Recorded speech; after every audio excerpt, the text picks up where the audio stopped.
Greater Hyderabad municipal corporation పాలకవర్గం 5 ఏళ్ల గడువు నేటితో ముగియనుంది. నగరంలోని 150 డివిజన్లలోని కార్పొరేటర్లంతా మాజీలు కానున్నారు.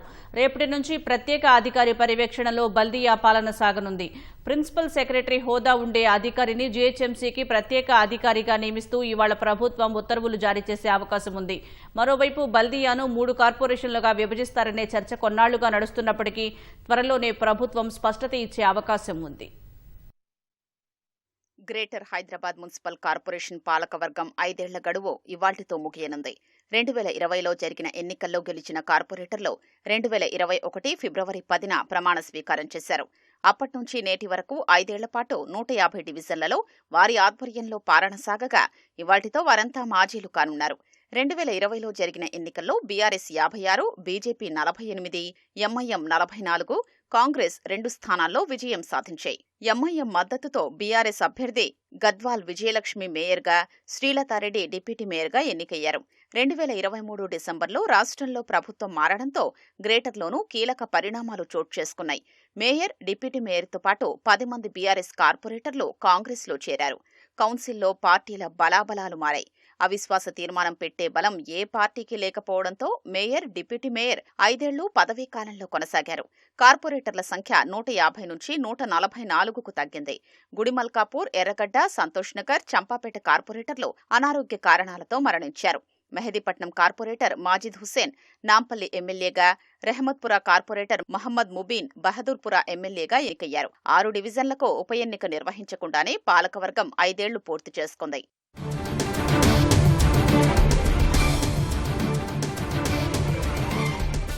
ఈ 5 ఏళ్లలో మొత్తం 23 పాలక మండలి సమావేశాలు జరిగాయి. వారానికోసారి స్థాయి సంఘం సమావేశాలు నిర్వహించారు. పాలక మండలి సమావేశాల్లో 415, స్థాయి సంఘం సమావేశాల్లో 1200కు పైగా తీర్మానాలు ఆమోదం పొందాయి. పాలక మండలి సమావేశాల్లో సగానికి పైగా ఆయా పార్టీల నిరసనలు, విమర్శలు, ప్రతి విమర్శలతోనే ముగిశాయి. ప్రకటనల విభాగంలో అధికారుల అవినీతి, వీధి కుక్కలు, పారిశుద్ధ్య సమస్యలకు పరిష్కారాన్ని గుర్తించేందుకు అన్ని పార్టీల కార్పొరేటర్లతో 2 అడహక్ కమిటీలు ఏర్పడ్డా పెద్దగా ప్రయోజనం లేకపోగా కాలయాపనకే పరిమితమయ్యాయి. బీఆర్ఎస్ హయాంలో జీహెచ్ఎంసీకి 6,530 కోట్ల అప్పులు పేరుకుపోగా కాంగ్రెస్ సర్కారు వచ్చాక వడ్డీతో పాటు అసలు చెల్లిస్తుండటంతో ప్రస్తుతం అప్పులు 4,876 కోట్లకు చేరాయి. ఆశించిన స్థాయిలో ఆదాయం లేకపోవడం, ప్రభుత్వ బడ్జెట్ కేటాయింపుల్లో ప్రతిపాదనల కంటే తక్కువగానే రావడంతో అభివృద్ధి పనులకు నిధులు అంతంత మాత్రంగానే అందాయి.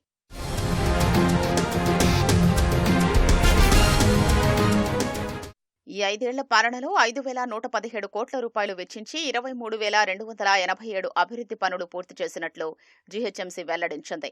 వరద ముంపు నివారణకు 816 కోట్ల రూపాయలు వెచ్చించి 1,636 పనులు పూర్తి చేశారు. 5 ఏళ్లలో నగర వ్యాప్తంగా 2,469 కోట్లు వ్యయం చేసి 8,542 రహదారి పనులు పూర్తి చేశారు. 56 జంక్షన్లను 38.15 కోట్లతో సుందరంగా తీర్చిదిద్దారు. 2026-27 ఆర్థిక సంవత్సరానికి 11,460 కోట్ల రూపాయల బడ్జెట్ను ప్రవేశపెట్టింది. హైదరాబాద్ను ప్రపంచ స్థాయి మహానగరంగా తీర్చిదిద్దేందుకు పాలకవర్గం ఎంతో శ్రమించిందని, భాగ్యనగరానికి green city award, tree city హోదాతో అంతర్జాతీయ గుర్తింపు దక్కాయని జీహెచ్ఎంసీ వివరించింది.